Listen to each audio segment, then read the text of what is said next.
ကဲမနေ့ကကျွန်တော် Telegram မှာပေးခဲ့တဲ့3သိန်းမောင်းကတ်ကတော့အဆင်ပြေခဲ့ပါတယ် Telegram ကို join ထားရတဲ့ညီကိုတွေရလိုက်ကြမယ်ထင်ပါတယ်ဒီနေ့လဲကျွန်တော်တပွဲကောင်းရွေးထုတ်ထားပါတယ်မနေ့ကလဲကျွန်တော်ဒါတပွဲကောင်းအနေနဲ့ပေါ့နော်ဆန္ဒလန်ဘော်ဒီဆိုပြီးတော့ရွေးခဲ့ပါတယ်ညီကိုတွေအဆင်ပြေကြမယ်ထင်ပါတယ်ဒါမောင်းကတ်လိုချင်တဲ့ညီကိုတွေရှိရင်တော့ Telegram ကို join ထားပါကျွန်တော်မောင်းကတ်တွေကို Telegram မှာတင်ပေးပါတယ် Telegram link ကိုတော့ကျွန်တော်ဒါဒီ TikTok bio မှာချပေးထားပါမယ် TikTok အကောင့်ရဲ့ bio မှာကျွန်တော်ချပေးထားပါမယ်ဒီနေ့ကတော့ဒါတပွဲလေးပဲရှိပါတယ်ဒါအီတလီစီးရေးကတပွဲလေးပဲရှိပါတယ်ဘောလုံးနာနဲ့ AC Milan ပွဲပါဒီပွဲကိုကျွန်တော်အကြိုက်ရွေးပြီးတော့မှဖြစ်ပါတယ်လက်ရှိပေးထားတဲ့ကြီးအရာဒါအဝေးကွင်း AC Milan ကနေ level 50ကျုံပေးပြီးတော့ဂိုးပုံးကြီးမှာနှလုံးကို50ကျုံဆိုပြီးတော့ပေးထားတယ်ဒီပုံစံအရာဒါအဝေးကွင်းကနေဒါလာကန်နဲ့အသင်းနေတဲ့ဒါဖြစ်တဲ့ကြီးလို့ကျွန်တော်အနေနဲ့မြင်နေ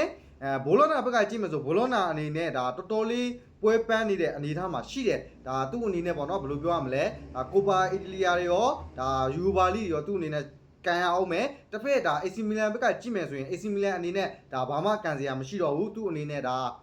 အမှတ်ပေးဖလားကိုပဲသူ့အနေနဲ့အာယုံစိုက်ကန်မှုပဲရှိတော့ပေါ့နော်ဒါယူဗာလီလည်းမကန်ဘူးချန်ပီယံလိလည်းမကန်ဘူးကိုပါအီတလီယာလည်းမကန်ရဘူးဘာမှကန်စရာမရှိတော့ဘူးသူ့အနေနဲ့ဒါအမှတ်ပေးဖလားကိုပဲအာယုံစိုက်စရာပဲရှိတယ်တစ်ဖက်ဘောလုံးနာအနေနဲ့ဘောလုံးနာဘက်ကတော့ဒါသူ့အနေနဲ့ကိုပါအီတလီယာကန်မှုရှိတယ်ပြီးတော့ယူဗာလီကန်မှုရှိတယ်ပြီးတော့ရှေ့မှာကန်ထားတဲ့ပွဲတွေကြောင့်လဲဘောလုံးနာအနေနဲ့တော်တော်လေးပွဲပက်နေတဲ့အနေအထားမှာရှိတယ်ဒါကြောင့်ဒါ AC Milan နဲ့ဘောလုံးနာရွေးရမယ်ဆိုရင်တော့ဒါ AC Milan ဘက်ကကြည့်မယ်ဆိုရင်အဝေးကွင်းဖြစ်နေပေမဲ့ဒါ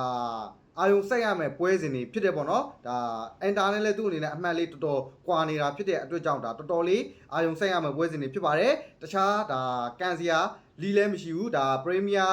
sorry ပါတခြားဒါအီတလီပေါ့နော်အီတလီဖလားကိုပဲသူ့အနေနဲ့ဘယ်လိုပြောမလဲအာယုံစိတ်ပြီးတော့ကန်ရမယ်အနေနဲ့မှာရှိတယ်တခြားကန်စရာဘာဖလားမှမရှိတော့ဘူးဒါကြောင့်ပြောရမယ်ဆိုရင် AC Milan အနေနဲ့ဒါအမတ်ပေးစရာကိုပဲအတေချာအာယုံစိတ်ပြီးကန်တော့မယ်လို့ကျွန်တော်အနေနဲ့မြင်တယ်ပြီးတော့ပေးထားတဲ့ကြီးအရာဒါ90ကျုံဒီ AC Milan ဘက်ကဒါ -50 နဲ့2 -50 ပေးထားတဲ့ကြီးအရာဒါဂိုးအောက်ဘက်ကိုပို့ပြီးတော့ရောက်နေတဲ့ကြီးဖြစ်တယ်ဒီပုံစံကြီးအရာဆိုရင် AC Milan ဘက်ကဒါ Z1 Z2 ဒီပုံစံတော့တွားနိုင်တယ်ဒါမှမဟုတ်ရင်ဒါ1-1လောက်လဲတွားနိုင်တယ်ပြား90လောက်ကိုတော့ကျွန်တော်အနေနဲ့ဒါ AC Milan ဘက်ကပဲရင်းလိုက်ခြင်းနဲ့ဒါကြောင့်ဒါဒီနေ့ပွဲဘောလုံးနာနဲ့ AC Milan ပွဲစဉ်မှာကျွန်တော်အနေနဲ့ဒါပြောရမယ်ဆိုရင် AC Milan body ကိုကြိုက်ပါတယ်အကြိုက်တူတဲ့ညီကိုတွေလိုက်စောပါတော်တော်ကို follow မလုပ်ရတဲ့ညီကိုတွေတော်တော်ကို follow လုပ်ထားပါ Telegram ကိုမ join ရသေးရင်လည်း Telegram ကို join ထားပါမနေ့ကကျွန်တော် Telegram ထဲမှာ3သိန်းမောင်းတကက်ရွေးချယ်ပေးခဲ့ပါတယ်ဒါ3သိန်းစလုံးအပေါင်းပြခဲ့တယ်ပေါ့နော်ဒီမောင်းကတ်အဆင်ပြေခဲ့ပါတယ်Telegram ကို join ထားတဲ့ညီကိုတွေတော့အဆင်ပြေကြမယ်လို့ထင်ပါတယ်မ join ရသေးတဲ့ညီကိုတွေရှိရင်လည်း Telegram ကို join ထားပါ